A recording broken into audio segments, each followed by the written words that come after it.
The effects of divorce 60 years later, playing your inspiration, and finding your soulmate. All this and more right now. The Remarkable People Podcast. Check it out.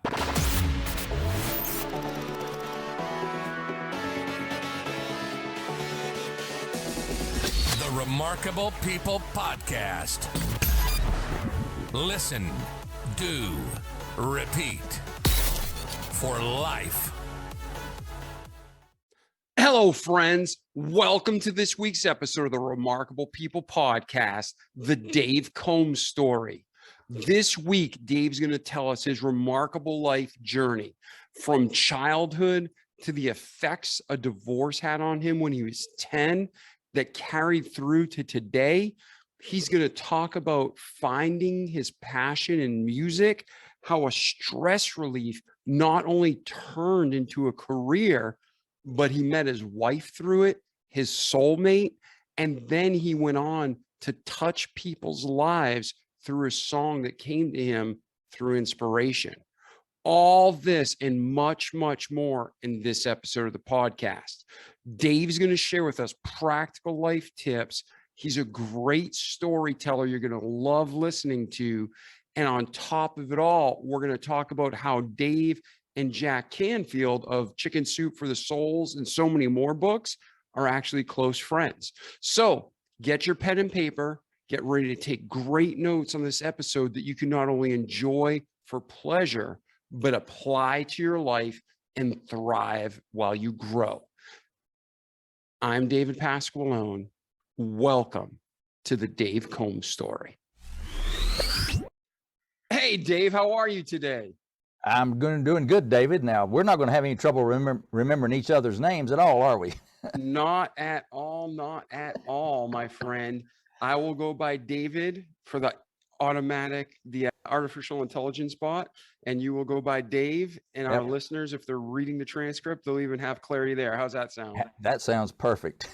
All right. Awesome. Well, Dave, I just told our listeners a little bit about you. They're pumped to hear this episode. They know the kind of content that, to look forward to. So at this time, let's just jump in, brother. Let's go through your background. We all have a past, good, bad, or ugly, but it makes us the men, and men meaning mankind we are. And so let's start off. Where were you born? What was your upbringing like? Did you have siblings? Was it chaos? Was it a blessing? Let's go through your childhood. Well, I'll try my best to do that in a shortened version. I'm from East Tennessee, and my mom and dad both come from tobacco farming families in southwestern Virginia.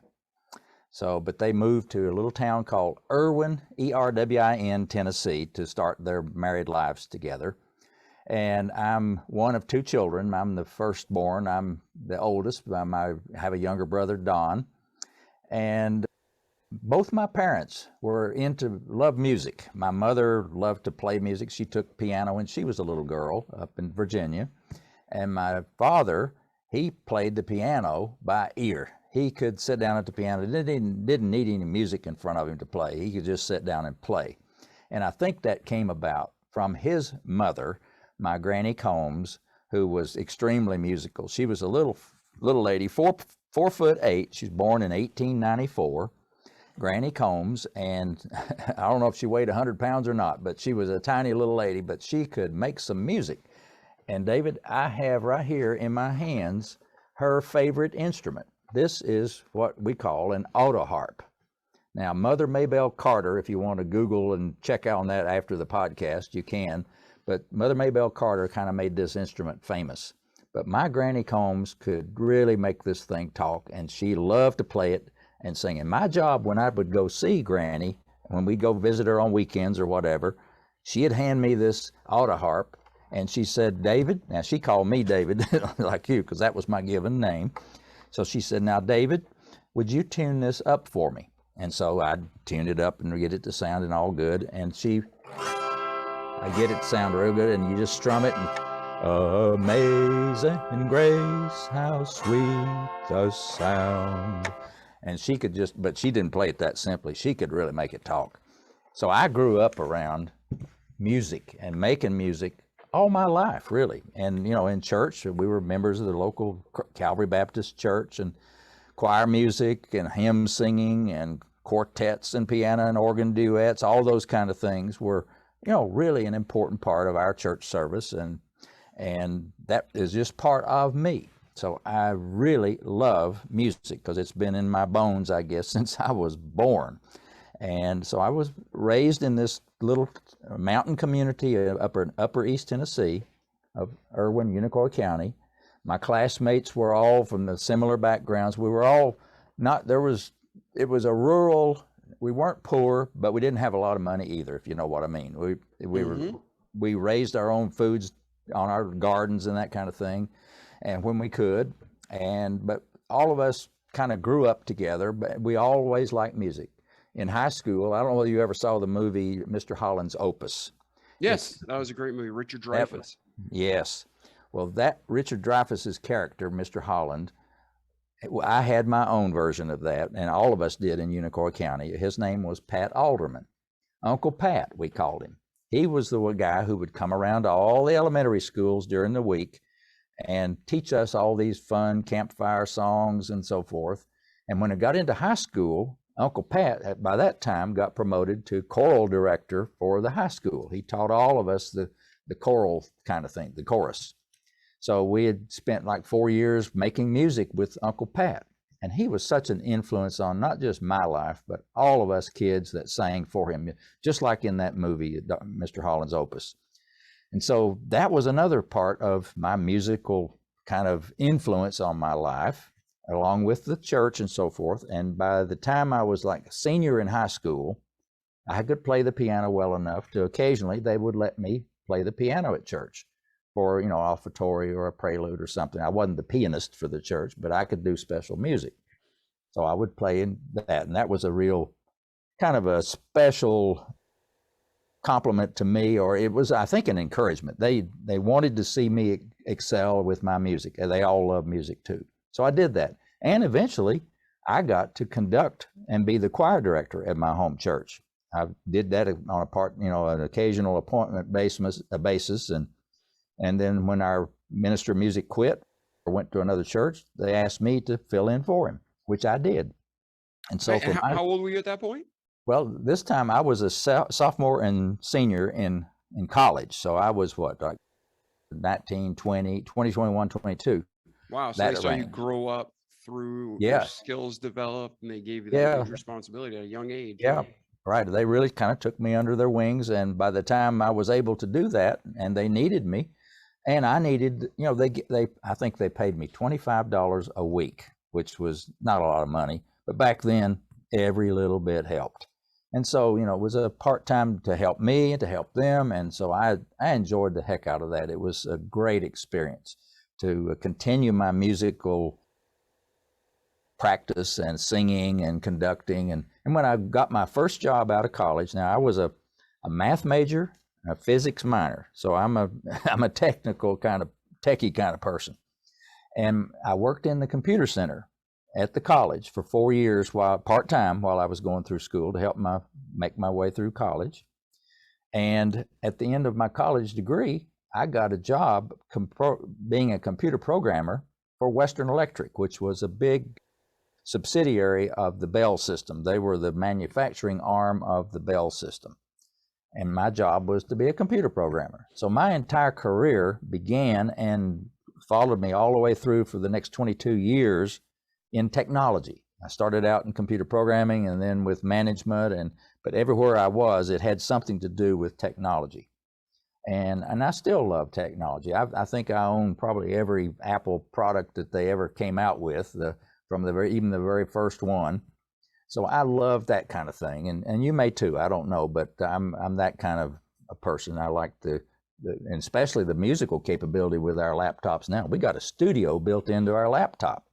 You can record it. You and I are talking on laptops right now. From you're down in Florida and I'm up here in North Carolina, Winston-Salem. Yet we might as well be right next door to each other. Yeah. Other than touching and shaking hands is no difference almost. Yeah, so, we could bump fists and everything. Yeah. And they're working on suits, so you feel things, but it's craziness. So now let's go back through your childhood. I don't want to miss anything before we Yeah, move all right, forward. let's do that. As you're going through your childhood, it's not always just the good things that make us stronger. It's the things we quote unquote bad, you know? What was your upbringing like in the sense of, I know we talked in private, like in your family, did you have any kind of challenges or hardships or difficulties while you were growing up, or was it all just butterflies and rainbows? Well, I would be I wouldn't be telling the truth if it was all rosy. Yeah. My mother and my father separated in 1957. I was 10 years old, and my father moved to Florida, and we stayed in Tennessee. And my brother and I was 10, my brother was 8, and I'm not sure we ever understood the background of that. You know how young kids are when things like that happen. It's really a big mystery to a young mind to know why these two people can't get along, or why did they have to separate. And I know that was hard. It was hard on me and my brother. It was hard on my mother. But to her credit, my mother kept us boys in Tennessee and raised us on her own from that point forward. Now, I stayed in touch with my father in Florida. In fact, I went to Florida and spent a whole year with him when I was a junior in high school. Naively, I thought, I'll go down to Florida and I'll see if there is a possibility of patching this relationship between him and my mother up. And that obviously didn't happen, wasn't going to happen. But in my young mind, I had to at least try and go spend some time with him and learn, all about my father, because I had not really spent much time with my own father from the time he left in 1957 till, that point in time. So, yeah, growing up without a father figure was hard. And I thank God for our good, godly neighbors. I had a good neighbor up the hill from me. His name is Bill Fain. He had 3 boys, and they were our age, and he was like a surrogate father for me. And then down behind our lot was Mr. Malone. He had 1 daughter. She was like a sister, and he was like a surrogate father to us as well. He kind of took me and my brother under his wing. Mr. Fain came down one day and showed me how the first time how to tie a tie on my suit. First time, that was Mr. Fain. So growing up without my biological father was difficult, and it still sometimes gets difficult to talk about because, there's a lot of emotions that come to the surface. The more you dig in there, sometimes you don't even realize they're there. Yep. But my father instilled on me, one thing he did do, he instilled in me a love of music. The year I went to spend with him in Florida, when I was in the 11th grade, I basically learned how to play the piano completely that year. I started out, I could stumble around and play hymns, but my father could play anything. And he and I played, he had a Hammond organ and a piano and an old pump organ. He and I would make music together on weekends. In fact, we'd go to, the two of us, and go to a nursing home or whatever, and we'd put on a little program of singing and playing hymns. And he and I would sing a duet, or I'd play and he'd sing, that kind of thing. So I got to know at least the musical side of my father during that year when I was in the 11th grade. And it's kind of funny. He worked for Tropicana Products, the orange juice company in Bradenton, Florida. Mm-hmm. And Mr. Rossi was the original owner of that company, the founder of the company, and he owned it at this time. It was a private company. And so Mr. Rossi was a deacon in the Baptist church. He was a staunch Christian. He believed in the lay ministry, and even to the extent where when the ships would come into the Tampa Bay bringing oranges from Honduras, when they would come into the bay to unload the oranges, the crew on the ship from Honduras had to stay with the ship. Well, Mr. Rossi said, I want those young men to have a church service on Sunday mornings. So my father and I and Mr. Rossi's nephew, Russell Rigler, we would go out to this Tampa Bay and go up on the ship on a Sunday morning and haul up there this portable pump organ. And you can Google it, but there is such a thing. It was back in World War II. It was an instrument that they literally hauled on ships and around, and you uncrated it and unfolded it, and it literally was a pump organ. You pumped with your feet to make the air move, and you played it. Well, I played the hymns, and my father would lead the singing, and Russell Riegler would give a Bible lesson every Sunday morning to this Honduras crew on the ship. And that was my motivation for learning how to play every hymn in the book. And I would practice all week long in that hymn book, playing the piano. And this was in the summertime, because I wasn't, no air conditioning back then. This was what, in 1963, the summer of 63. Well, it was hot and humid there.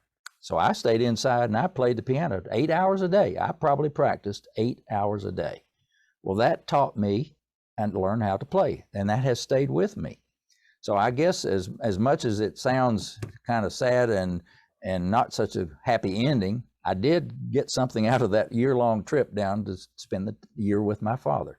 Learned how to play the piano. And I'm probably the only person in the world that was motivated to learn to play the piano on the deck of a ship. Yeah. No. So anyway, that's a long story about my piano upbringing with that part of my music. No, and it's just how God orchestrates that he'll take even things that he didn't cause or aren't in his will necessarily, but he'll make beauty out of them. So it's awesome to hear how you made, orange juice out of oranges instead of lemonade out of lemons, right? Right. Now let me ask you another question. So today, you're within the quote unquote church, and divorce is frowned upon because, again, God hates divorce. My mom and dad were never married. I personally went through a divorce last year and fought 6 years. Obviously, it's not what God wants, not what I wanted, but sometimes it happens in life. Mm-hmm. But back when you were a child, it was very rare compared to today, where it's like a 50-50 flip if people are going to stay married. Mm-hmm. Back then, especially within a church circle, it was very frowned upon to get divorced. So what was that like? Did you feel a lot of social pressure, or did your community kind of rally around you and your brother in love? I have to say that my church in Irwin, and I hope somebody from there will eventually listen to this episode, I want to thank all of them, and a lot of them are since passed away, but I cannot remember anybody being put off or disrespectful or saying anything but loving and support for my brother and myself and my mother in that church. It was just a church, and it really meant a church family.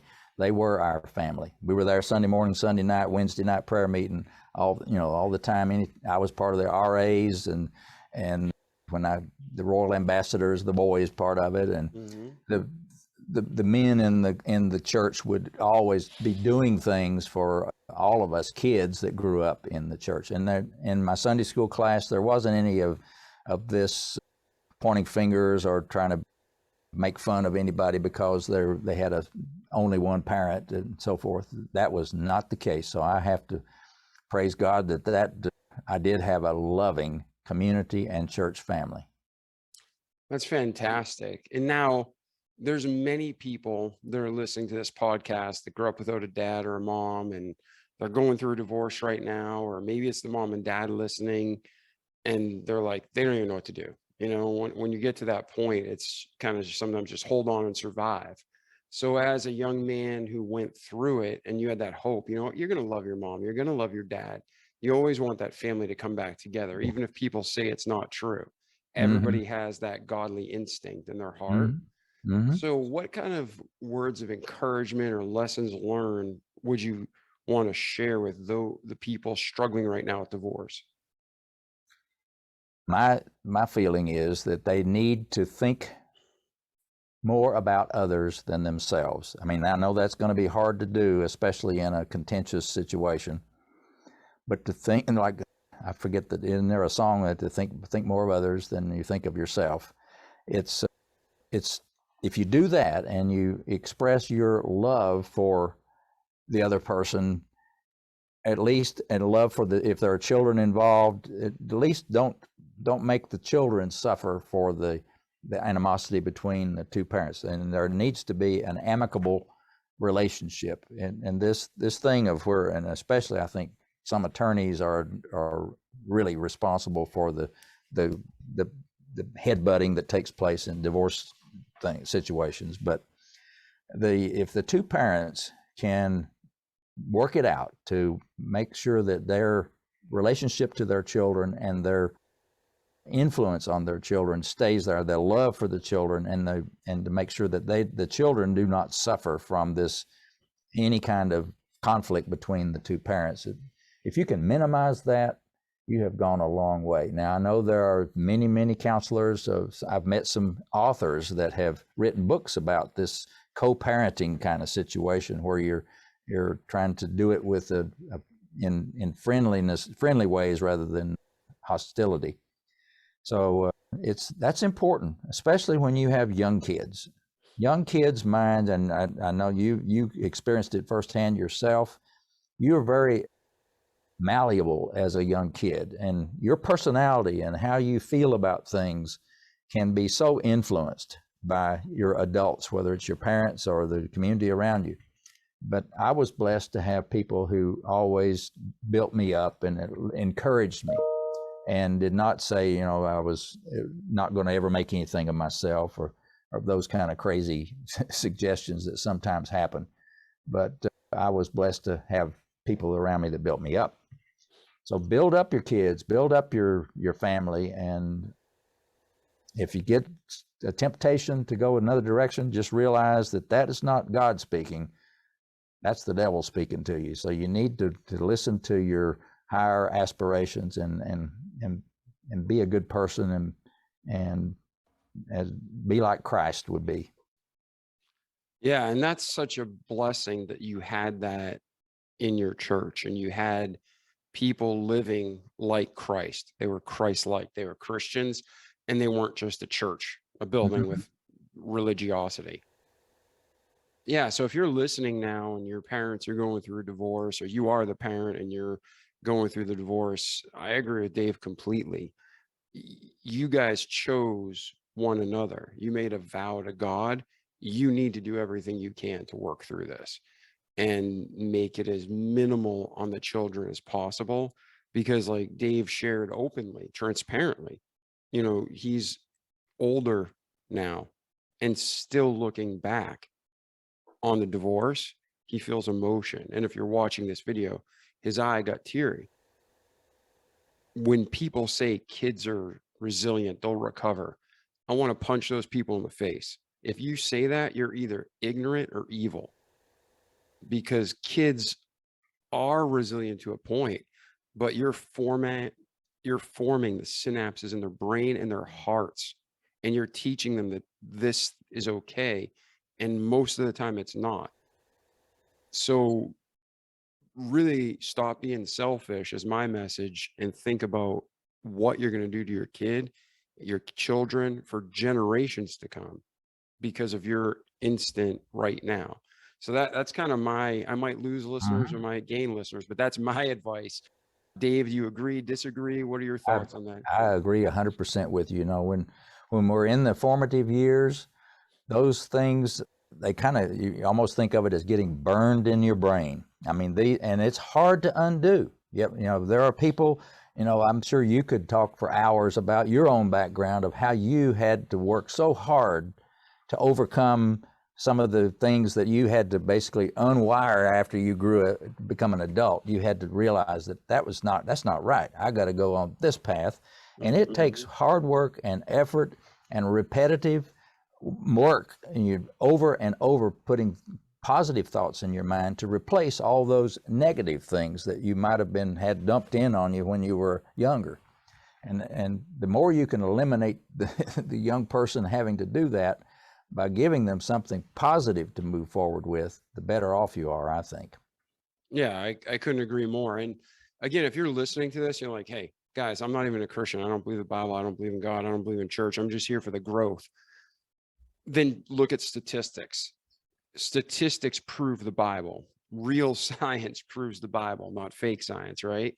And when you look at prisons, 90% of the men in prisons are fatherless. You look at people with emotional problems, a lot of issues that are social issues. They were diagnosed as medical illness just a few years ago, and now society's saying they're okay. It really drills back to childhood issues. And all this stuff matters. The only people, like you were talking about the attorneys and divorce, the only people who win from divorce is Satan and the legal system. And I didn't use an attorney because I didn't want to get divorced. And I'm like, I'm going to go with God and do this. And it was the shortest divorce. My ex-wife's attorney said, I've never been in a divorce so fast.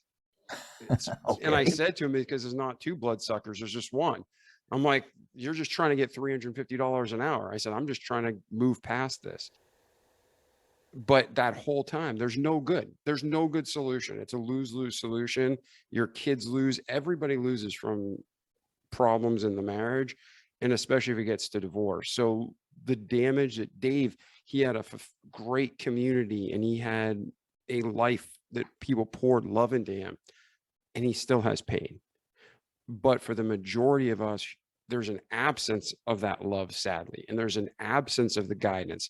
And things start, whether you're a child and it misforms you, whether you're a teen and it warps your world, whether you're an adult and you're like, holy crap, my parents got divorced. You might be 30 years old with your own kids listening to this, and you find out your parents are getting a divorce in their 60s, and your world literally shakes and rocks. And then it changes your perspective and crumbles the future before you.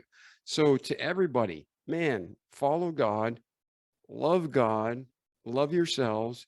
And if you truly love and fear God, you're not going to be getting a divorce because you made a vow, and you're going to fight and stick it out, and generations to come will be blessed.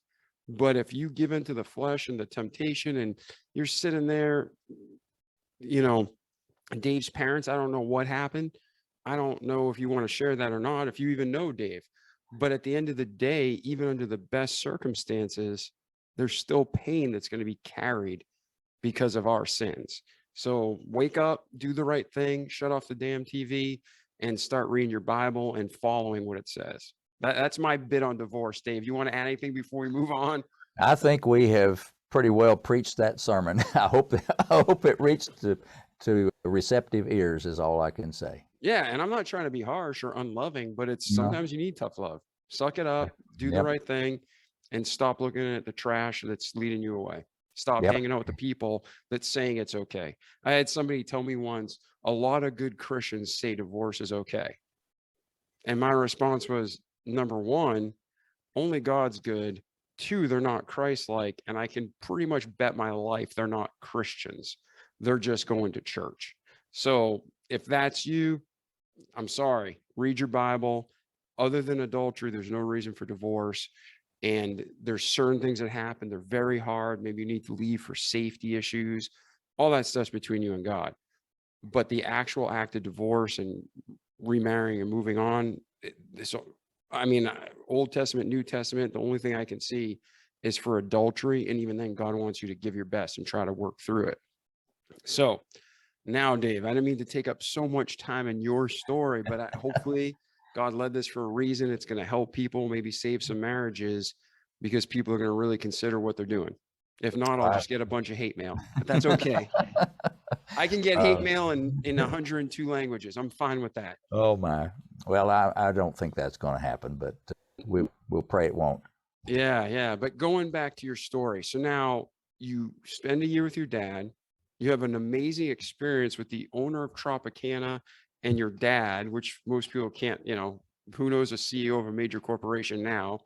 And then you're on a boat ministering to people from Honduras, you said, right? Yes. Mm-hmm. And then you end up going back to your home, growing through the church, and then in college, taking over the music program. Where does your life go from there? Well, obviously, once I got out of college, I got this great job with Western Electric, AT&T, as a computer programmer.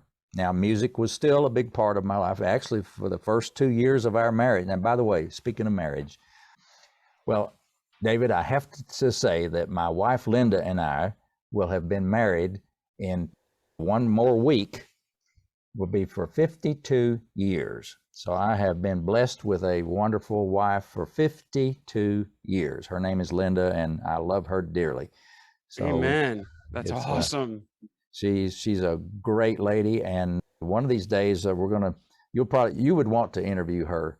If you think my story is interesting, you wait till you talk to my wife Linda. She has an incredible story to tell about her career. She has worked for 5 presidents and is currently, and for about another 2 weeks, she is the controller of the state of North Carolina. She's still working.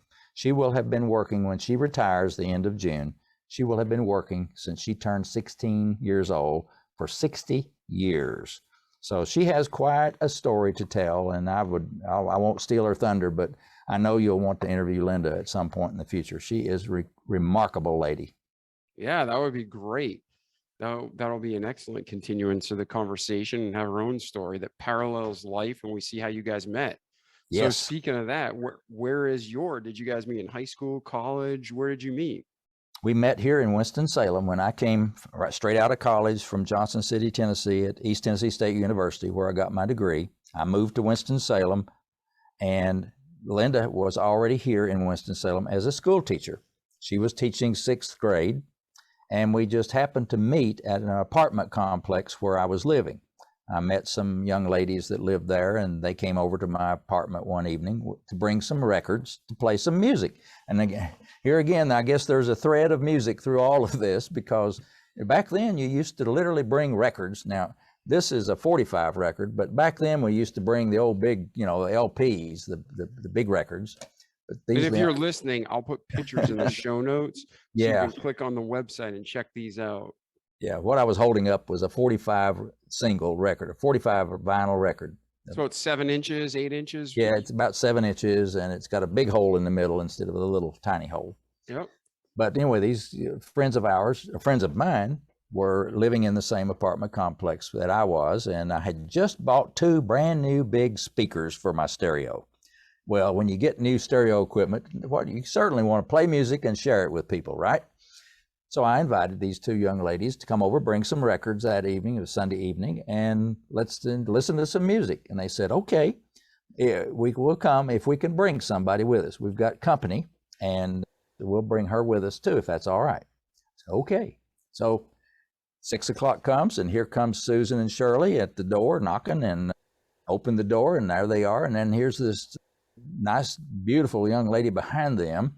And they introduce her as they want me to meet Linda Morrison.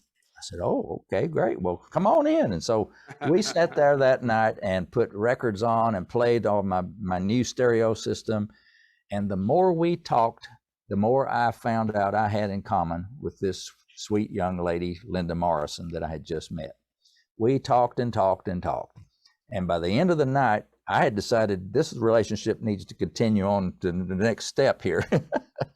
And one of the things we'd talked about was a fantastic country restaurant that everybody loved to go to called the Polyrosa. It was a farmhouse out in the middle of a tobacco field and out in the country, where they made music on Fridays and Saturday nights. It was people brought their instruments and played and sang, and they had a big buffet of country cooking, ham biscuits and gravy and green beans and corn, all these kind of good stuff. And I think it was $5 a person. You paid at the door, and you come in, you go take your plate and get your meal.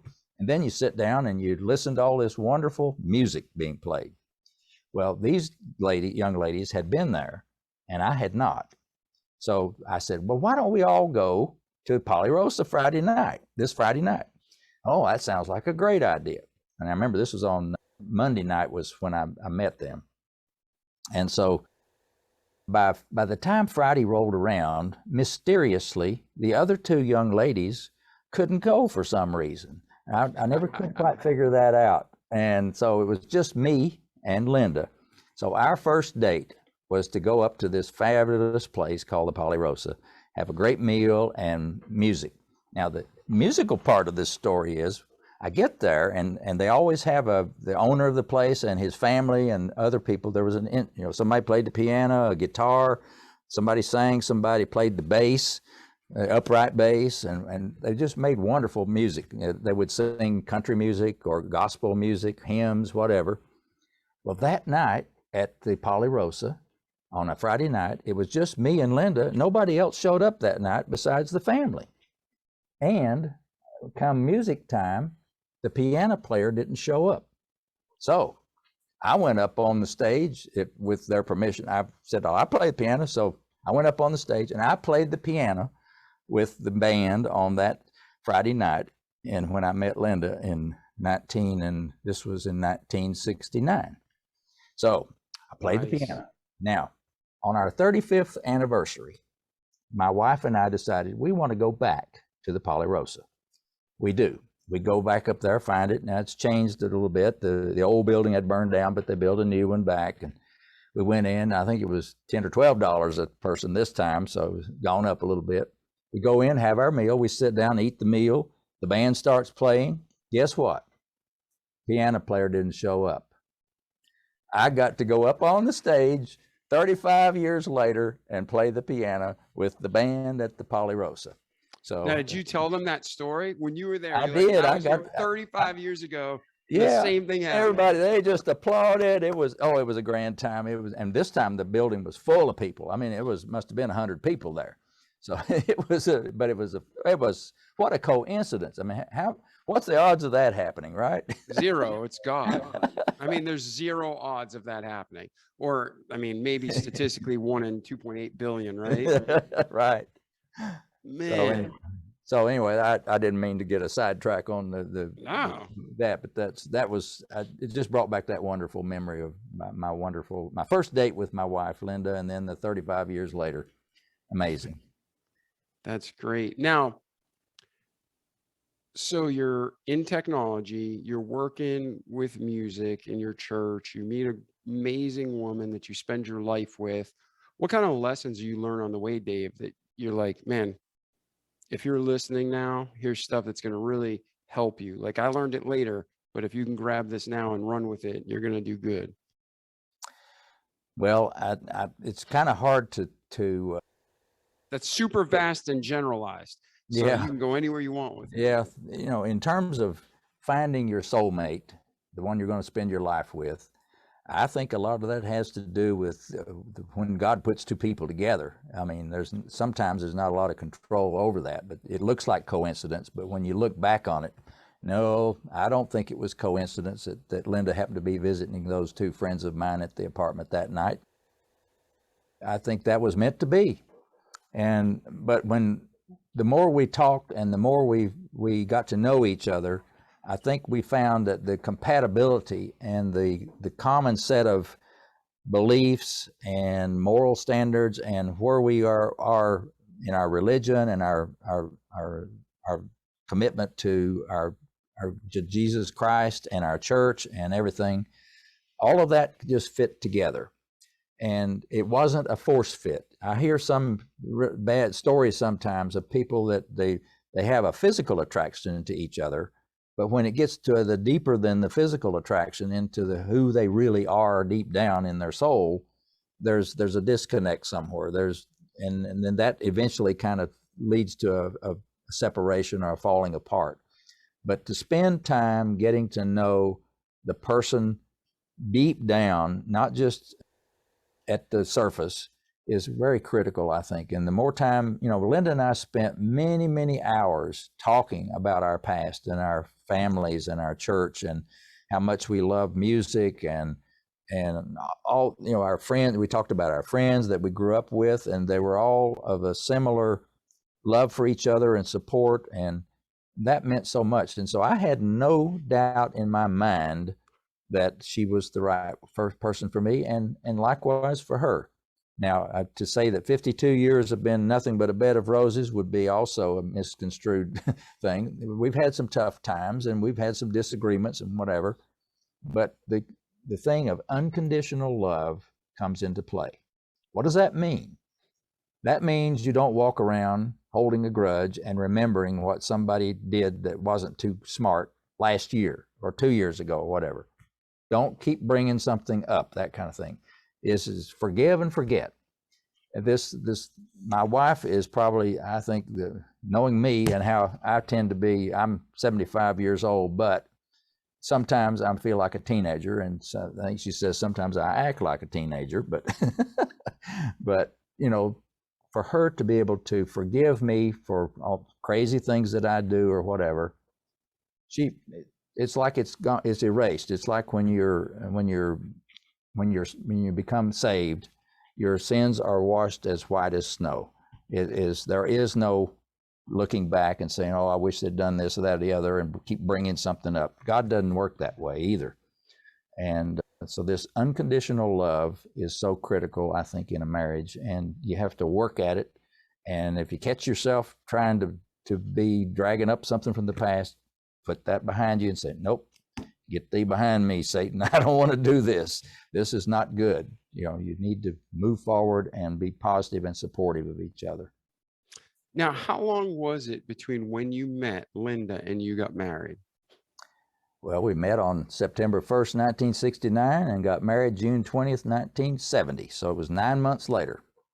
Took us that long. I didn't get the wedding planned and all that, and we bought our first house in that next spring, and so we were all ready. But and our wedding was, it was such a beautiful thing. I think we may have had 300 or 400 people there in this little Baptist church, and you think of today's weddings that cost thousands and thousands of dollars to put on a wedding. I think our biggest expense was our $45 wedding cake. The rest of the stuff was provided by the church members and the family, and we probably paid the minister some fee for his services, but none of this big many thousands of dollars for a big party. And yeah, we had a family rehearsal dinner at the Holiday Inn, and it was just low key and very kind of a country wedding, I guess I would call it. Yeah, and I still think those are the best ones. I mean, you see these, like you said, elaborate weddings, TV shows about it, and I really think people are so wrapped up in the wedding that they're missing the relationship. And as soon as it's over, the wedding and the excitement, they're disappointed with their spouse. I just don't think it's very healthy personally. I just talked to somebody and they're again married for the third time. Like same person. Oh, wow.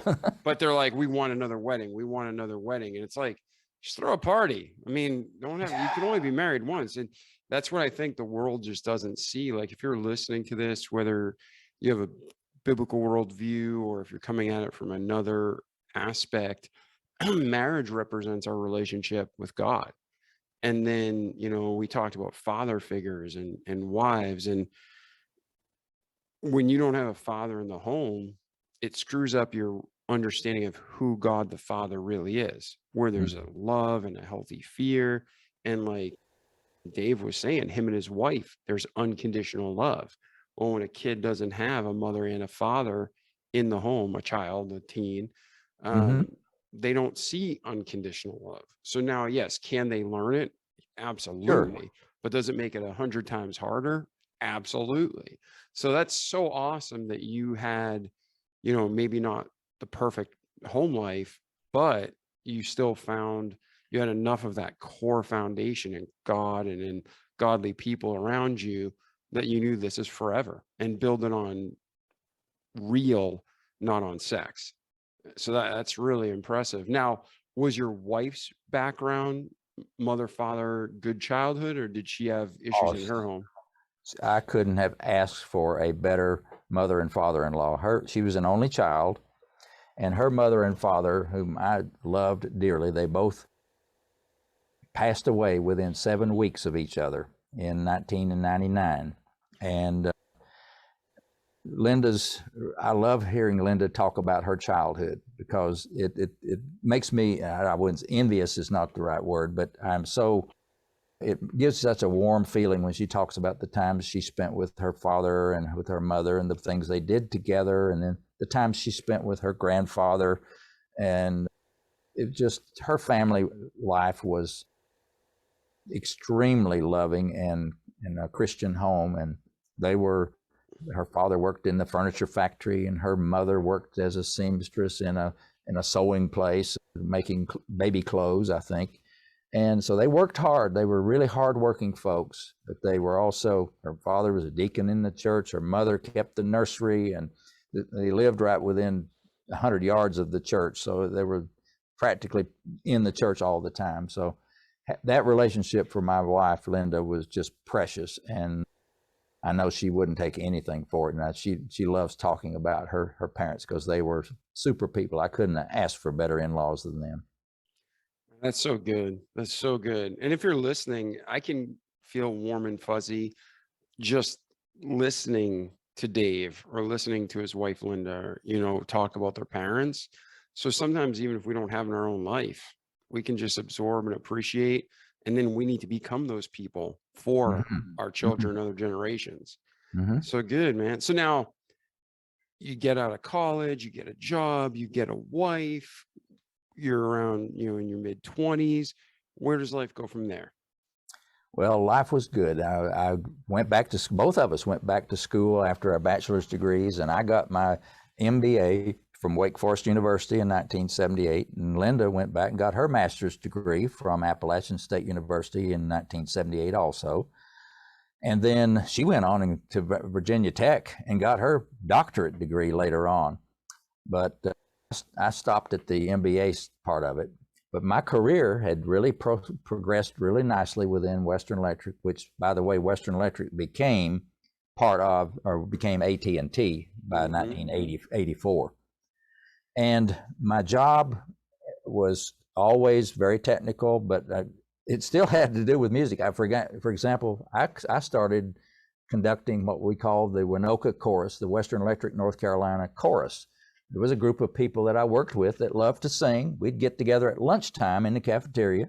We'd make music.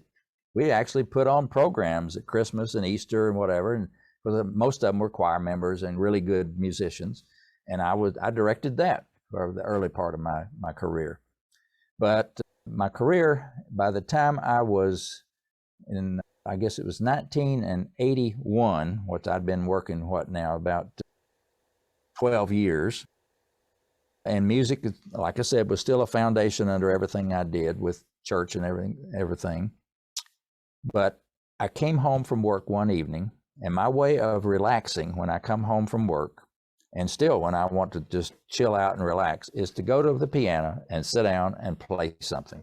Playing music on the piano for me is my relaxation and my way of releasing stress and my way of taking myself to a really happy, good place. That evening in 1981, I sat down at my piano and I played a song. It wasn't a song that I knew or had ever heard before. I just played it. It was in the key of C, a very simple melody. I didn't really think much about it. I wasn't trying to write any music or anything. I just literally, David, I sat down and played this song. It came to me. I guess it was an inspiration of some kind. God gave it to me and I played it. Well, I didn't really think much about it, except I continued to play it periodically. My wife, Linda, came home from work in a couple of days, and she says, Dave, what is the name of this song that I've got stuck in my head all day long? I've been humming this song, and I don't know the name of it. She hummed a little bit of it, and I said, well, it doesn't have a name. And she says, well, you play it all the time on the piano. I said, I know, but it's just something I made up. And she said, what? You wrote that song? I said, well, yeah, I guess I did. And I hadn't thought about it. And she said, well, have you written it down? I said, well, no, I've got it up in my mind. I'm not going to forget it. She said, well, no, that's not going to work. You're going to better write that down. Something might happen to you and that song will be gone. So I said, okay, yes, ma'am, I'll write it down. So I got me a piece of paper and I wrote down the notes of the melody and the chords to go with it. And I know your listeners can't see this, but I'm holding up that piece of paper that I wrote it down on. And it's got the melody, and it's in the key of C, and it's got the chords written above it, the C, A minor, D minor, G kind of chords. Well, I wrote it down, put it in the piano. Didn't think much about it, kept playing it, periodically. 2 years later, some friends of ours had a little baby girl named Rachel, and they asked me and Linda to be her godparents. So we, of course, accepted, and at her christening, excuse me, at her christening service, we're sitting there, and it's just us and the family and the minister in this little country church. And up at the front of the platform, on the center of the platform, is a baby grand piano. And so they were listening to the full formal part of the service, And toward the end, I punched Linda and I said, hey, what if I play this little song now that we've been trying to think of a name for and we couldn't ever come up with a name? What if I play it now? And she said, I think that's a good idea. So I went up to the family and the minister and asked if it'd be okay if I played this song on the piano. And they said, sure. So everybody sat back down. I walked over to the piano, sat down, and started playing. And as I got into the song, I kept hearing this clearing throat and a few little sniffles now and then. And I noticed there's some tears coming down my cheeks as well, because it was a very tender service. I'm sure you've been to a christening service for a little baby, and they're always so precious and sweet services anyway. And so when I finished playing the song, at the very end, I looked up and I said, and little Rachel in the arms of her mother, and I said, from now on, this song will be called Rachel's Song in her honor. And that's how the song got its name. And it was the perfect fit for the song, and it's still the perfect name for that little tune.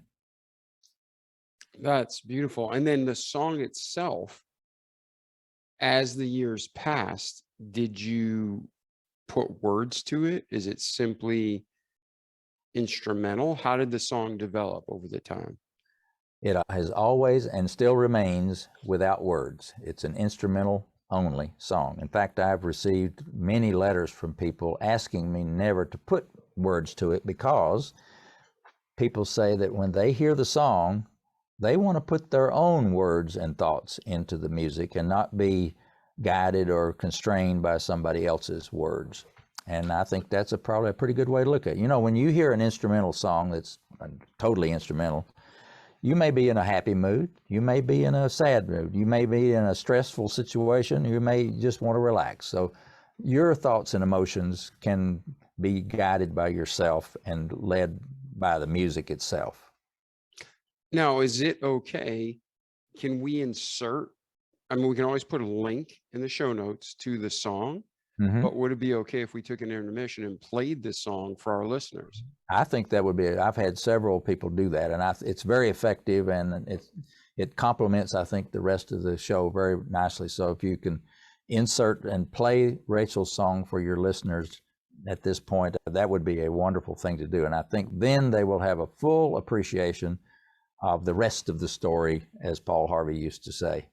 Yeah, and let's do that now. Ladies and gentlemen, please enjoy Rachel's song.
All right. Now, Dave, we're back.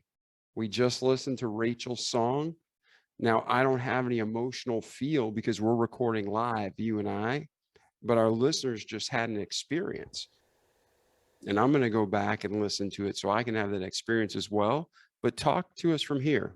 Your life, you became godparents of this beautiful little girl named Rachel. The song becomes named. Where does life go from there to today? Well, the recording that you just heard took place in August of 1986, about 3 years later after the naming of the song. And it came about by my wife Linda suggesting that I get a recording made of Rachel's song just for fun, just for us to use, to go get a professional musician in a studio and get a recording made of Rachel's song, a demo recording. And I happened to be working during those weeks in 1986 in Nashville, Tennessee. And as you know, Nashville, Tennessee is small music city. Small music city. There are only probably 400 or 500 studios, and it's called Music City, USA, for a good reason. I was actually just there last week. Yeah, I love Nashville, Tennessee. If there was a second place that I could live right now, I think Nashville would be the place. I have always loved Nashville. But anyway, I was working there during the week with Western Electric, and this was 1986. And so Linda said, get us, see if you can find a studio and get a recording made. So I'm driving around downtown Nashville, Tennessee one evening after work, looking for a studio to at least talk to somebody about it. So I'm over in the part of town that you probably are familiar with, where the Country Music Hall of Fame is, and they call it Music Square, I think. There's RCA studio over there that you can tour, and there's ASCAP headquarters, BMI headquarters, and everything musical right in that general area. Mm-hmm. So I'm driving down this one side street over there, and it's called Roy Acuff Place. Roy Acuff was a very famous, dearly loved musician in Nashville, Tennessee. They named the street after him. And at the end of Roy Acuff Place was a building that looked like a barn roof to it, and on the corner, they had this huge water wheel. And on the side of the building, it said the Music Mill. Obviously, they were taking off on the name of the water wheel.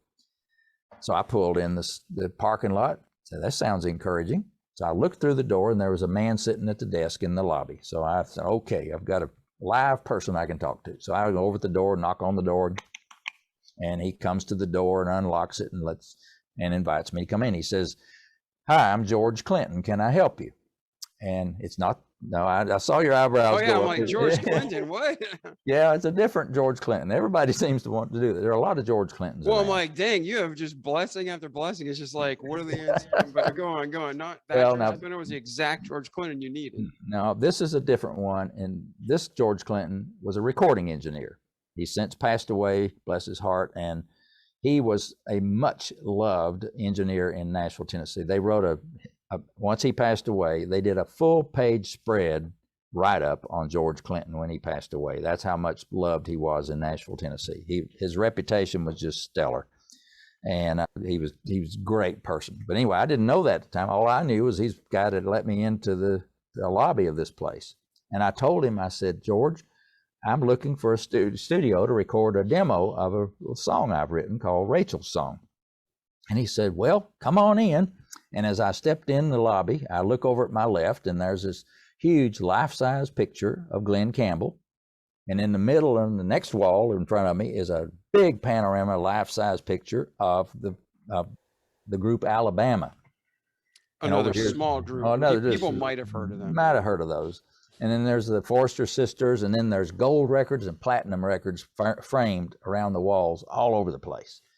And I was impressed. And I said, well, George, I have never been in a studio in my life. And he said, well, Dave, you're in luck. Tonight at this time, this was like 6 o'clock at night. He said, there's nobody recording right now, believe it or not. He said, very unusual. He said, let me give you a tour of our studio. Let's go over in Studio A, the big studio. So he takes me over and we go into this big room where all the musicians set up. You could put an orchestra in that room. And I'm sure they had in the past. It was a huge room, big 9-foot concert grand piano back in the corner and glass enclosed rooms around the wall. And it was impressive. He says, well, let's go over into the control room. I said, okay. He said, all right. So he opens this door. It's a soundproof door into this room, and it's about 8 inches thick. He opens this heavy door up, and we go in there. First thing I see is this console. This thing must have been 8 feet long. I later learned it had like 32 tracks, and it was, all the sliders and knobs and switches and lights and everything. I said, wow, George, you could launch a spaceship from in here. And around the wall were tape recording machines and all kinds of equipment and big monitor speakers on each side of this big picture glass soundproof window where you could look out into where the musicians were. And oh, wow, this is something. How much does this place go rent for, George? He says, it's $125 an hour plus engineer. I said, oh, well, this was 1986 dollars. Today's dollars, that would be probably over $400 an hour today. So I think easily conservatively. I mean, in the last 60, I'm not kidding. This is going to air at a different time than we're recording. We're recording, what is it, June 13th? Yeah. I literally just went to the grocery store and saw in the last 60 days prices double on some items. Yeah. So we're in the worst economic times in American history in the sense of inflation and destruction of our country. So easily $400. By the time they listen to this, it might have been $500 an hour. Yeah, it's easily that. Needless to say, that was a whole lot more money than I made as a Western AT&T person. Whoa.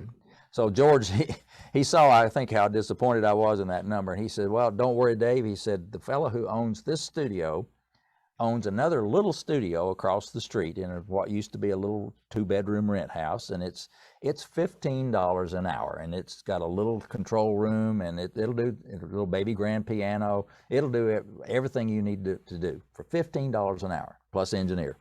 I said, okay, I can do that. Okay, George, now all I need is a piano player, a musician to play my song. I said, who would you recommend that I get to hire to play Rachel's song for me? He thought for a second. He said, I know just the person. His name is Gary Prim. He said, Gary and I go to church together. I've known him since forever. And he said, he's a wonderful piano player. And said, let's go back over to my desk and I'll look his phone number up for you. So he did. He wrote the number on a piece of paper for me and gave it to me. Well, I hightailed it out of there, and I got in my rental car and I headed for the airport near where my hotel was.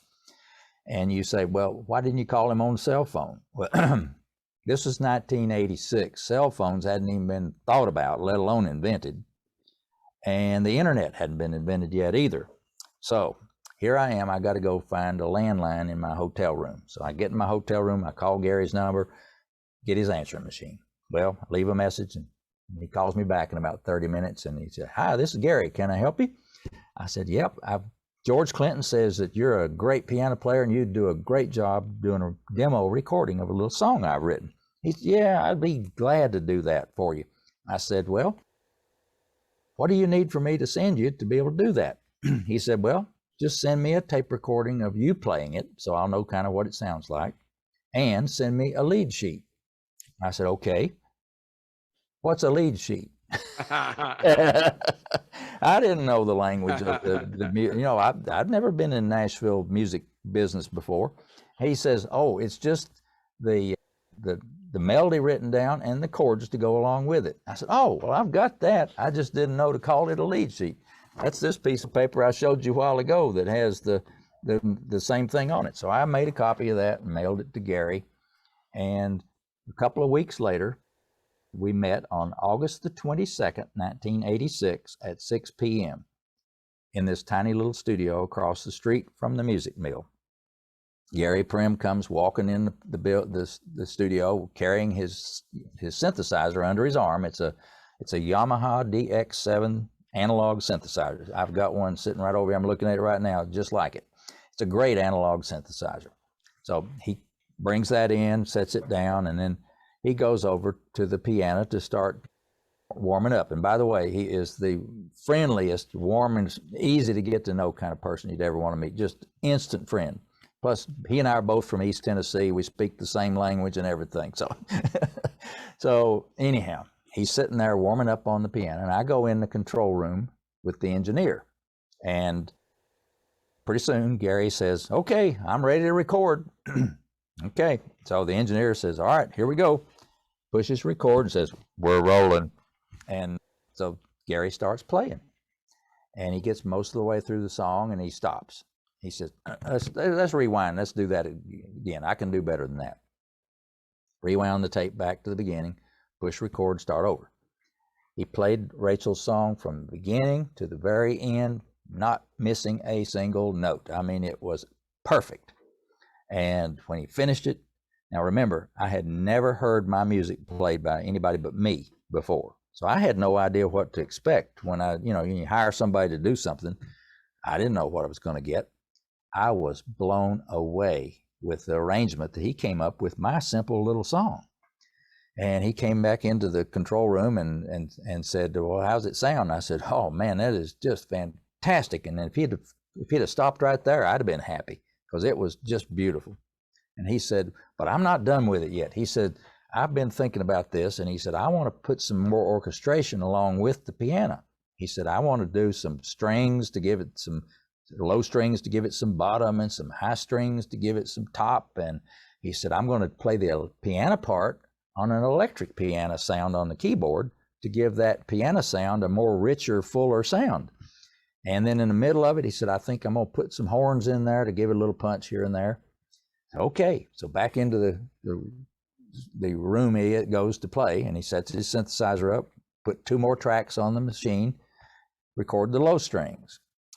And he's sitting there with a headset on, listening to the original piano part while he's playing along with it. And then 2 more tracks to record the high strings. And then the electric piano part, 2 more tracks for that. And he plays and he played it tight. The notes were exactly right on top of what he originally played with the piano. Now, this is before the days of MIDI and all the electronic controls. He nailed the notes right exactly. Note What for a note. gift. I mean, I'm not deep into music, but to know enough how difficult that is, and to play those multiple parts and to hear it in your brain and bring it all together, that's Yep. just amazing. And to make it such that it all sounds so seamless and just perfectly meant to be that way. It was totally amazing. And he added the strings, the electric piano, put the horns in there. And when it got all finished, he came back in, we mixed it all, played it all together then. And I'm sure I had my mouth wide open the whole time, because I was just blown away. When you hear something that sounds as good as anything I had ever heard on the radio, period, and yet it was something that I had written the song and Gary had arranged, just blew me away. So I wrote Gary a check for the agreed upon amount, thanked him profusely, and he got his synthesizer and he left and went home. Well, I did not know whether I'd ever see Gary Prim again in my life, ever again. But it turns out that Gary and I would go back into the studio over the next 15 years and record over 170 songs, over 120 of which I had written, and we would become as close of friends as you can possibly get. He and his wife and family are like family to me and Linda. They're just wonderful people. We communicate as often as we can anyway, and I love to see them, and I can't wait for the next trip to Nashville to go visit with Gary and his family. It's just a wonderful relationship. But that recording that night changed my life. I remember when I left that studio that night and playing it in my rental car, I kept saying to myself, this is it.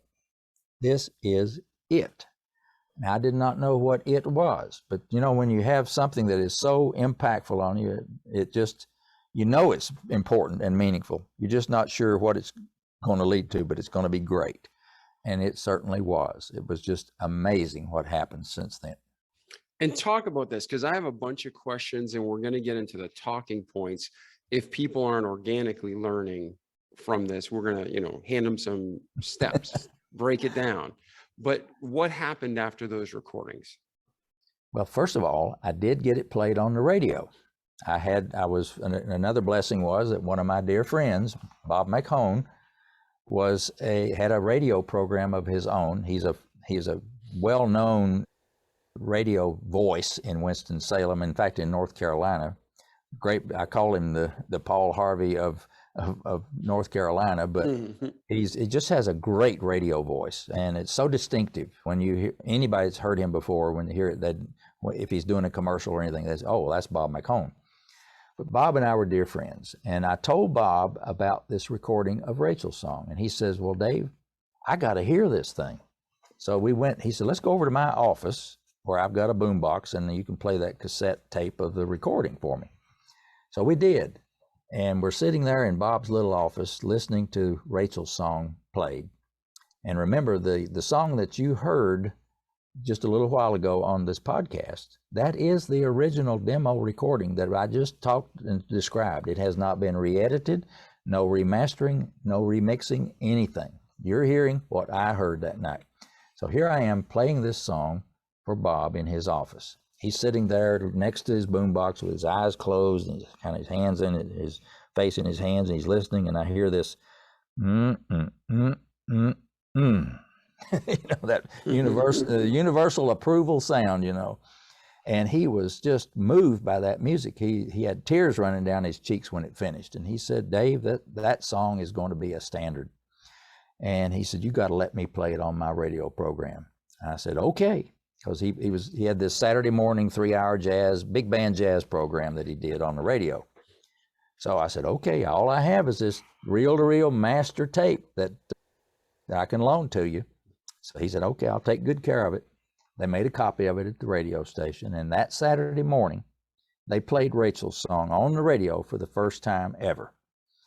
And wasn't long after it finished, my phone rings at home, and it's the radio station manager calling me saying, Dave, I've been in radio for over 20 years, and this has never happened to me before. He said, Bob played Rachel's song on the program, and our phone bank of about 12 or 15 phone lines lit up. Everybody was calling, what is that song you just played on the radio? Would you play it again? Tell me more about Rachel's song. Tell me more about this Combs guy in Winston-Salem. He said, Dave, this song is unreal. You got to do something with this. This is fantastic. So then is when I really realized for sure that it really was going to be something special and that I better not just keep it to myself. And the song took on a life of its own. I guess once it got recorded and named a Rachel's song and then got recorded, it just it was going to go somewhere with or without me, I think. And it has really been an unbelievable blessing. I ended up getting it played on every easy listening station in the entire United States. It was the #1 requested instrumental song in Los Angeles, St. Louis, Atlanta, New York, Chicago, all these big markets. And it was way up on the charts and stayed there. It was an instrumental song, and it eventually got played on airline programs. I'd get in an airplane to fly someplace, and I'd hear my own music playing on the airplane sound system. What a great feeling. I tell you, it's unbelievable. Or sitting on the tarmac in Dallas, Texas. I just landed, and I tuned my little portable radio to the local FM station, tuned it on, and my music's playing. I tell you, it was unbelievable. What a message. And it was just a confirmation that, what I had done with this song was the right thing to do, and I needed to even get it out further than that. And then where did you go from there? So what happened to Rachel's song? How was it changing people's lives? What was going on with it? Well, people started writing to me, when they hear it on the radio. In fact, one of the first fan mail letters I got was from a lady in New Jersey. She had just gotten certified as an emergency medical technician, just finished her training. And she and her husband were on the way home, and in their neighborhood, they saw an elderly gentleman fall down on the sidewalk. Well, of course, with her training and everything, they stopped the car, and she jumped out and ran over to the man that had just fallen and to see what she could do to help him. Well, on the way over there, she heard playing on the car radio this instrumental song. And so she yelled back at her husband to turn that music up loud, which he did. So there they are, sitting there with the door open and playing this music, and she's comforting this old man on the sidewalk. And it didn't, by the time the song finished, she said the man had calmed down. He was okay. And another doctor had come to look after him. And so she was just amazed at the effect that the music had on the man that was, he probably was having a panic attack, or maybe might have been having a heart attack. I don't know, but he was in a stressed situation. So when she got home, she said, I called the radio station, got your name and number, and I just had to write you and tell you this story about Rachel's song and what it did for this man's life. And so that was one of the first inclinations, one of the first letters I ever got. And I continued to get letters from people all over the country wanting to have their own copy that they could play of Rachel's song. And I ended up making a 45 record. I remember I'd only written one song at that time, Rachel's song. So I went back to Nashville and got 45 records made of Rachel's song. And I'm holding it in my hand for those of you watching, but it's the old, 7-inch with a big hole in the middle record, vinyl record. So at least I had something I could send to people that would let them listen to Rachel's song. But then this was in late 1986. I realized I need to write some more music. I wanted to have a whole album of this kind of music, but I hadn't written any more songs. So that one song made me realize I can probably sit down to the piano and write more, which I did. I sat down at the piano, and lo and behold, I did come up with some additional melodies. Now, they weren't as easy as Rachel's song. I didn't just sit down and play it and that was it. I had to work at them a little bit, but I could take and create a melody and a song. I wrote enough music for my first album in 1988, and it's obviously called Rachel's Song, the album, but it has some other music in it that I have written and recorded with Gary Prim. Went back to the studio with Gary Prim, and he's been doing all of the recordings with me since then. And that was the beginning of my first of 14 albums that I did with Gary Prim, with music that I've either written or at least produced with Gary. And those tapes and CDs that we used to sell got sold all over the United States, not in record stores or big box stores, but in gift shops, in tourist towns all over the country. Tiny little shops that you'd walk into the shop and they'd be playing my music over the store's sound system. You'd hear the music and say, oh, I like that music, what you're playing. And it would be for sale in a little basket by the cash register. So they'd buy it and take it home with them. And then I started getting more and more letters from people who had bought the music and telling me how much the music had touched their lives. And David, I ended up with over 50,000 letters from people all over the country and all over the world, really. Now, 50,000 is a lot of pieces of paper. This wasn't emails. This is letters in the mail. And I have in my basement over here, probably about 20 boxes of these letters. And I have kept them all, and they're all very special. I mean, you better get your Kleenex out when you read some of them. They're very, very touching. Yeah, and statistically, for people who don't know, for you to actually get a letter, if you're getting 1%, that's huge, right? To get somebody to be so impacted that they pick up, they look for who wrote it, they write to who wrote it, and they take action. If you get 1%, that's crazy high. So that means you had a minimum of 5 million people listening to this, and for the 50,000 to act, and it was probably millions more. It was so unbelievably confirming. It was in 1992 before I was able to quit my job at AT&T and do my music full time. So from 1986, recording Rachel's song, I had 6 years of working during the day with my day job, and then in the evenings and weekends working my music business to try to build up the sales and the music catalog that I had and recordings and that kind of thing. But by 1992, I had enough gift shops playing and selling my music and people wanting to buy my music that I was able to quit my job at AT&T and do my music full time. And that story I ended up writing in a little magazine you're probably familiar with called Guideposts. And in that little magazine, I wrote an article about that story of writing Rachel's song and so forth, and quitting my job finally in 1992. Well, this was in 1994, the September issue, and in the middle of it is an article I wrote called Two-Part Harmony. It's that story. And in the back of the magazine, because the editors of Guidepost magazine loved the story about Rachel's song and the inspirational part of it. And so they encouraged me to write the article, and they published it. And in the back of the magazine, they put my name and address and phone number of, if you want to get a hold of Rachel's song and find out more about it, here's how you get a hold of Dave Combs. Well, this little magazine has a subscription of about 2 to 3 million people. And these are not just casual subscribers either. These are people who, when they get this little magazine, like my mother used to, she would read it, as she said, from cover to cover, and the covers too. And they just absorbed it. Well, the day that magazine hit the street, David, my phone started ringing, and my 800 number for Combs Music, and it wouldn't stop. You put your hand on the receiver and pick it up. There was somebody there wanting to order Rachel's song or talk about Rachel's song all day, 24 hours a day.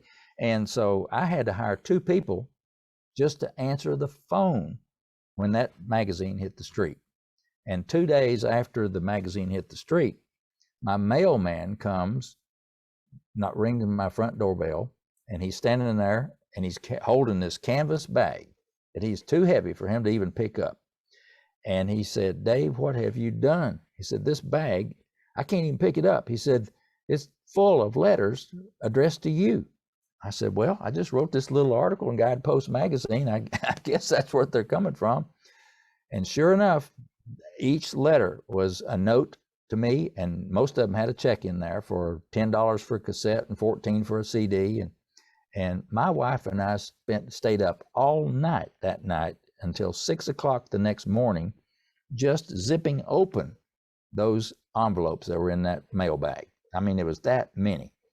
So in terms of, was there a message there for me and a confirmation that I was doing the right thing? I think so. It was really clear to me at that point that the good Lord must have put me on the right path here, because why would all these 50,000 people, because I heard from 10,000 people in 2 weeks. I mean, that was unbelievable.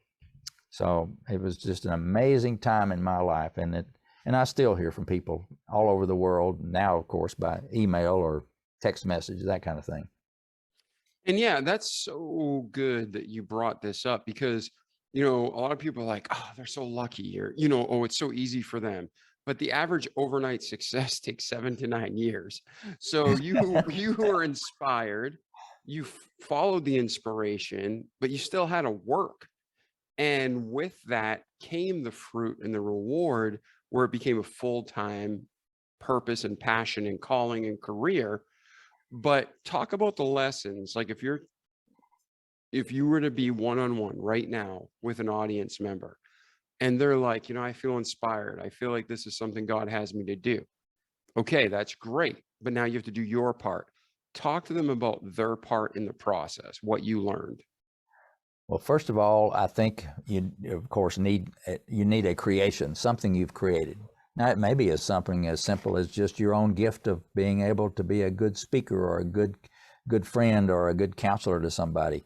But you may be a musician, you might be a painter, a sculptor, or a speaker, an author.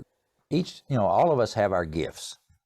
And whether, as I like to say, some of us have the gift of a beautiful smile.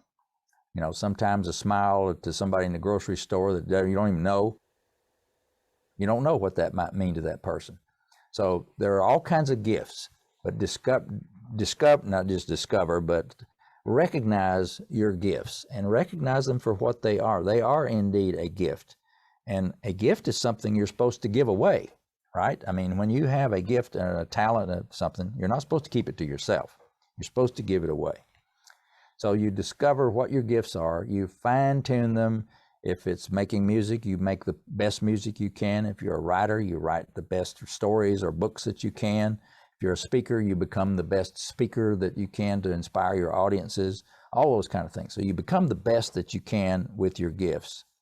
But then, like you said, you have to put some shoe leather into this thing. You've got to work at it. You've got to find ways to spread that gift around, and learning how those different avenues of being able to use your gifts is a lot of hard work. And it'll involve sometimes having an idea to do something, you try it and it doesn't work. Well, you don't just give up and say, well, that didn't work, you just forget the whole thing. You back up and say, well, there's got to be another way. So you keep trying and you keep trying, and you need to be persistent and have patience. Like you said, this overnight success of 7 years is a typical story. You have to work at it, and it takes a long time, a lot of obstacles to overcome. And so persistence and being willing to work at it and never ever give up, and never let anybody steal your dream. Don't ever let anybody talk you out of pursuing your dream. If people are around you pulling you down, you find a way to get away from those people. You surround yourself with people who will build you up and support you and help you move forward.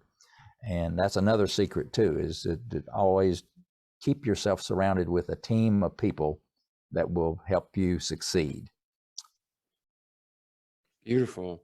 And when you were coming up through the world, and you had your wife, Linda, you had Prim, Gary Prim, correct? Mm-hmm. Who Yes. are other people that God put in your life to give you that positive group? Well, I'd be remiss if I didn't thank my recording engineer, Ronnie Light, who has been with me from the beginning as well. Probably spent more time with Ronnie than actually Gary, because once the recording is made, then there's hours worth of work to mix the recording down and master it and so forth. So Ronnie is a dear friend and a wonderful professional musician himself. He's been great. And, the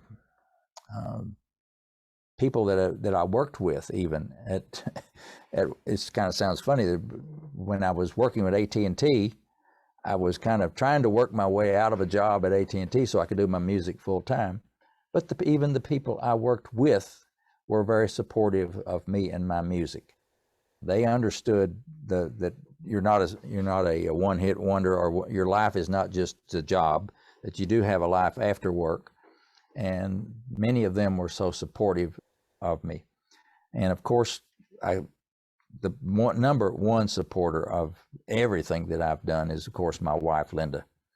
She is such an idea person and a visionary. She's a visionary thinker. She can see further ahead than I can. She I think saw the potential of what we were doing long before it even dawned on me. So I owe a great deal of credit to Linda for all of her support. Now, on the musical side of things, I have, as I've already mentioned, about Uncle Pat Alderman in my hometown, encouraging all of us kids in music. But once I got into directing choirs, there was one musician by the name of John W. Peterson, who many of your church musicians will remember. He has written over 2,000 or 3,000 songs, and they're all just wonderful. He's written many cantatas, of which I think I conducted most of the ones that he wrote. There were Easter cantatas and Christmas cantatas. There were musical performances that he composed. His music was, I think, ahead of its time. His tunes, his melodies, his chord progressions were all more modern than we were kind of used to hearing out of the hymnal, but they were just great. He was my musical hero. And later in life, when he retired to Scottsdale, Arizona. And my wife and I happened to be going to a wedding in Scottsdale one time, and I think it was in the 90s. And so I finally got his address and wrote him a letter. And he wrote me back. I told him I'd love to meet him sometime if it would be possible. And I told him we'd be in Scottsdale as such and such a date. He wrote me back, and he invited me and Linda to come to his home and spend a few hours with him, which we did. And so getting to sit down with my lifetime just a hero. I've written all these wonderful Christian musicals that have been heard around the world by millions of people and performed by millions of people. To sit there in his living room and talk with him and his wife, Linda and I were sitting there, and he invited me to play Rachel's song for him on his piano there in the living room. I never will forget that. That was such a memorable high water mark in my musical life, but he was a huge influence on my music. And I think some of my chord progressions, I think in the songs that I've written, I would have to attribute to John W. Peterson. Beautiful. Now, during this time, your wife and you, did you have a family? Did you not have children? Where did your personal life go while your career was growing? Well, neither my wife or I have ever been blessed to have children. So we don't have any biological children. However, with my wife's career as having worked for 5 different presidents 5 different Senate confirmations for 3 different presidents in Washington at very high level positions. She was the controller of the United States in her last position in Washington. She had the occasion to have many organizations that worked for her. And a lot of these people that worked for Linda were young, really young folks, straight out of college or, early in their own careers. And here is Linda with a seasoned career experience and reputation. She took these young people under her wings, and so did I. I was the chief information officer at USDA in Washington also for 5 years. So I had a lot of young people that worked for me. But to have these young people then look up to you while they worked for you, but even after you left, we call them our kids because they still keep up with us. We still love to keep up with them. And many of them now have families of their own, and it's a wonderful. So I would say we probably have 30, 40, 50 kids, even though we don't have any biological children. Beautiful. So I got one big question for you. Before I ask that, from your birth through today, is there anything we missed in your story, Dave, that you want to cover, or you're like, this will really help us as listeners, anything like that? Or are you ready for the next question? Well, let me wrap up the part about the music by talking just briefly about the progression of the music business from where it was when I started in 1981 writing Rachel's song to today. Around 1981 through the 80s was cassette tapes. That was the primary, and vinyl records before that. There was vinyl records and cassette tapes. And then in the mid to late 80s, CDs came around. And of course, then we had a great high fidelity, high quality version of the music that could be reproduced real easily. We rode that wave with CDs up until the mid to late 1990s.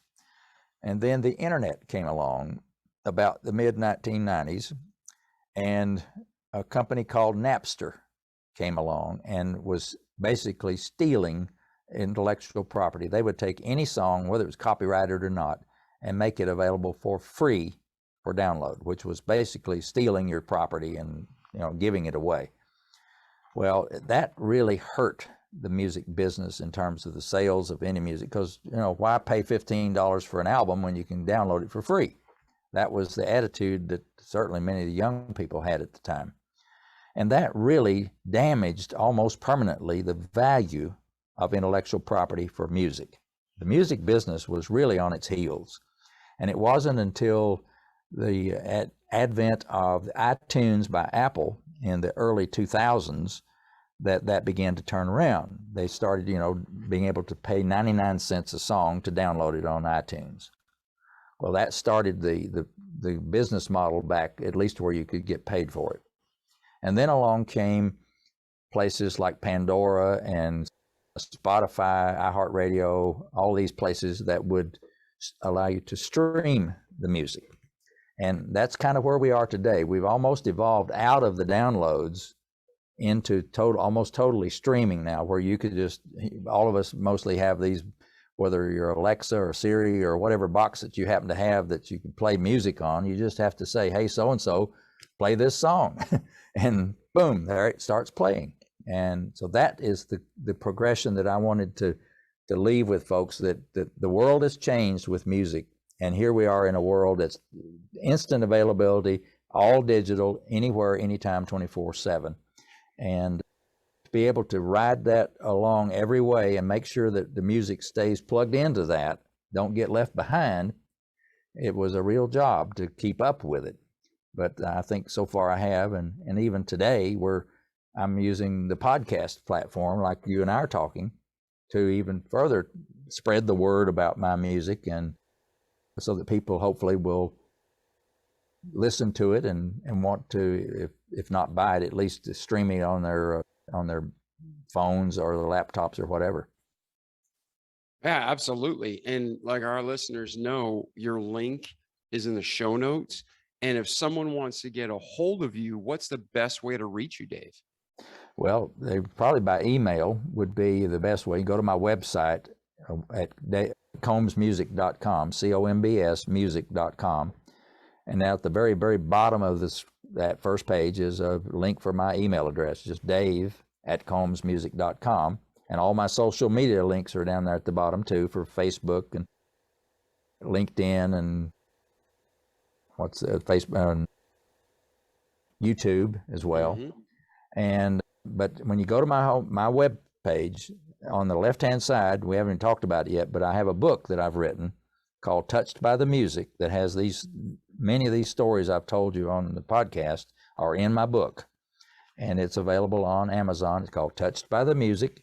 And there's a link right below it says purchase from Amazon. You click on that and you can either buy a paperback copy of it, or you can buy an ebook. You can instantly download it and read it on an ebook, or you can, if you're an Audible subscriber, you can listen to me read it to you for 8 hours. I read the whole book through, I narrated the whole book, so you can listen to that. And on the other side of my homepage is a picture of my CD of Rachel's song, and underneath it's just a link that says buy at Amazon.com, and you can either buy a CD or you can download the MP3 files, or you can stream it if you're an Amazon Music subscriber. So that's the easiest way to get a hold of me. Just go to my website, and my email address is there, and there's also a contact me link at the top. If you want to write me on my email page, on my web page, you can do that too. But it's easy to get a hold of me. You don't have to remember much but my last name. Nice. Now, one thing I find interesting is vinyl's coming back. My kids play vinyl and, records, what people call it, vinyl records, whatever you want to call it. So it would be interesting if you get a rebatch, like do another mix of the Rachel song on vinyl. That would be pretty cool, and go back old school. Yeah, it would. I've thought about that. I haven't given up on the idea, but I know there's a fair amount of expense in doing that because you have to create a master, and it's an interesting process of how they create vinyl records anyway, and that's a subject we could talk about another time. But yeah, it's a lost art, so it's more costly, but it'd be interesting if you could find a company to do that for you. That would be excellent. Oh, there's a company in Nashville that does that today. Yeah. Nice. Now let's do this. Your book talks about changing lives. How and what kind of information does your book bring that's going to help us have our life change? Talk about that. Well, I've done a lot of studying here lately because there's tons of research available on the connection between music and healing, or music and stress reduction, those kind of things. If you Google, there's lots of medical studies and all kinds of articles written about that. And so I know there's a scientific basis for my kind of music and the effect that it has on your human body and your hormones and all that kind of thing that are about stress. But the thing that I know is that in the 50,000 plus letters that I've gotten from people, many of those talk about and these are all, of course, anecdotal evidence of what's happening, but many of them talk about the effect that my music has had on their lives. And for example, I've got one that I clearly remember early on was a letter from a lady who said, she says, "I am a recovering alcoholic. And one of the side effects of alcoholism apparently is insomnia, restlessness. They just cannot sleep. And so she said, I got a copy of your Rachel Song album. And she said, I put it on. And she said, I was able to sleep through the night for the first time in years. And she said, that music has helped me maintain my sobriety. And so she attributes my music to that. And I thought, wow, this is pretty powerful stuff. And I've had, therapists write to me and say how much they have used my music in their therapy sessions to help their clients reduce the stress and tension of their life. And there is a lot of evidence of how much this kind of soothing, relaxing music, when listened to in the right environment, does indeed help you bring down your stress level. I think there are studies that show that it helps to bring down your blood pressure. It helps to bring your heart rate, slows your heart rate down a little bit. And so all those things are good things. And so the fact that, I even got just a postcard from this one fella. He said, I am so-and-so, and I am in an iron lung. You may remember back in the polio days of the 50s and 60s, they literally put people in an iron lung to help them mechanically breathe. Yeah, one of our guests' mother was in an iron lung for a year of her life. Whoa. And he's a fantastic Tony Garcia. And we can check out his episode if you're listening. We talk a little bit about his mother. They wrote a book about his mother. But you talk about perseverance and grit, isolation, being treated like you're a leper. But yeah, she had an iron lung for a year. That's amazing. Anyway, I got a card from this fella. It simply said, Dave Combs, I just want you to know that Rachel's song brought me back to life twice. Mm-hmm. And that was, it just was stunning. I didn't know how to respond to that. It just was amazing. And so those kind of anecdotal evidence, of which I've gotten, and in fact, chapter 21 of my book is 22 pages of these stories that I've picked up, just the ones to highlight out of the 50,000. And better get your Kleenex out whenever you read these stories, because some of them are real tear jerkers. They'll tug at your heartstrings. Yeah, and to our listeners, whether you're a follower of Christ or whether you're agnostic or wherever you're at in life, you might be listening to this podcast to grow, but our purpose is to help you grow, to help you find peace and joy, and to glorify God. And what Dave's saying, it's not just anecdotal, it lines up with the Bible. I mean, there's so many people in the Bible, like David would play music and it would soothe Saul's temper. And so many places in the Bible that happen with other characters. But in our lives, we know we can be super angry or super depressed, and the right song can turn things. It can, turn the light bulb on our head. It can calm us down. So there's so much to it. And then when you talk about energy, everything's energy. God is energy. Everything is made of energy. And true science, the Bible talks about it. And all the laws of thermodynamics are right in the Bible. Energy can neither be created nor destroyed. And then when you talk about music, you not only have energy, but you have vibrations. And we're mostly energy and vibrating. And it's like a radio frequency. And it's just tuning into the right frequency to bring us joy and health and wellness. And again, this is all, you can find the basis in the Bible. You can find the science in reality. You can even go into the quantum physics realm. But one thing that I found was really cool is there's a man I don't know a lot about, but what I do know about him, I really respect, is Jack Canfield. And he wrote the foreword, or not the foreword, but he's on the cover of your book. Talk about that relationship, because there's not many people who they know of Jack Canfield, but they don't know Jack Canfield. So how did you get that endorsement on your book?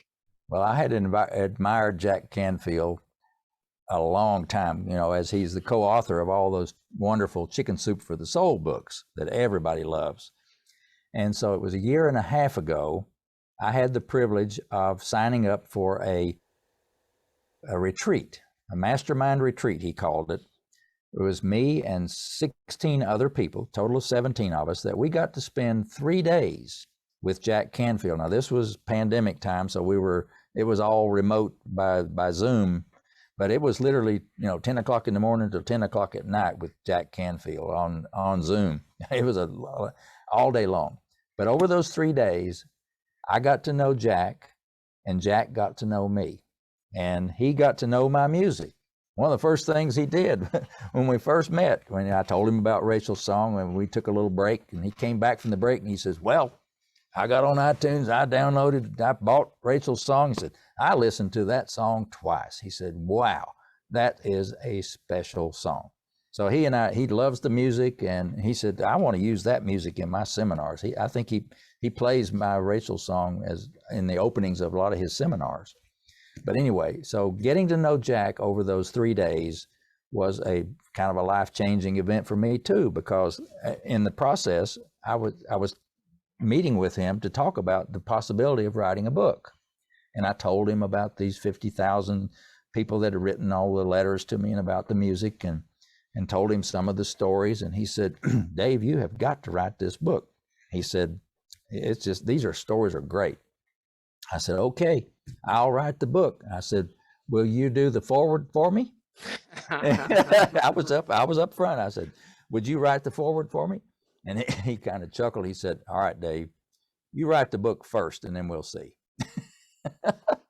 So I did. I wrote the book, of course, sent it to him. He loved the book. And lo and behold, it's forward by Jack Canfield. And I'm so honored and pleased to have Jack write those kind words about my book as the forward. It's just a relationship that even endures to this day. And I love Jack. He's a great person. He's in my top 10 people I want to just go to dinner with and get to know. So that's so cool to me that you got to hang out with him. Like I got guys like Sylvester Stallone, Dana White, and Jack Canfield, and people who are living today that I could just, I'd love to break bread with and learn from. So that is so cool. You got to actually meet him and know him. Yeah, I have to pinch myself sometimes when I think about that. What are the odds of that happening? But it did, and I'm so grateful. Yeah. Well, listen, Dave, you're no schlump yourself. You're a remarkable man. You're fantastic. It's been great getting to know you. Is there anything from your birth to today that we haven't covered before we close this episode, or any parting thoughts you want to leave with our audience? I just want to tell your audience that if they don't know about you, they need to check out David Pasqualoni, because your story in many ways trumps mine many times over. The things you have overcome and the persistence that you've had and exhibited and the obstacles you've overcome are just totally amazing. Your testimony is unbelievable. So I want people to make sure, if they don't know about you, I want them to check you out, because you are amazing. And I want to thank you from the bottom of my heart for inviting me to spend time with you today. Well, thank you. Those are very kind and humbling words, and they make me very uncomfortable, but not because you said anything wrong, but because it's overwhelmingly kind and loving. So thank you, Dave. Yeah, it's God's the man. God's the only one that matters. We just get to be part of his world, right? So if you're out there, reach out to Dave, reach out to me. We're going to help you in any way we can, but check out Rachel's song, listen to it, download it, enjoy it. Biblical meditation, time, your quiet time in the background, instead of playing something that's going to cause chaos and stress, play nice music, play Rachel's song, and just let music like that, that's divinely inspired, heal you and grow you. And I'd love to have you on the podcast someday too. So I'm David Pasqualone. This was our great friend, Dave Combs. Dave, thank you again for being here today, brother. David, thank you, brother, too. It's been a real pleasure, and maybe we can do this again sometime. Yeah, we got another podcast we just launched, Hanging Out with David Pasqualone and Friends. And the exact intent is for just people like you that have so much power and knowledge that we can learn from and grow with, to come back and give us updates. Where are you since the podcast aired? What's going on in your life? And what can we do to help one another? Iron sharpeneth iron. Absolutely. Thank you so much, David. Awesome. And to our listeners, we love you. We hope this episode helped. I know it did. But remember, like our slogan says, don't just listen to this great content Dave shared with you, but do the good of it each day. Repeat it over and over again for those 6 to 9 years or 100 years, whatever it takes, so you can have a great life in this world and, more importantly, an eternity to come. So I'm David Pasqualone. This was Dave Combs. You're you. Let's all go love each other and serve Christ together. Until next Amen. time. Amen. Ciao. The Remarkable People Podcast. Check it out.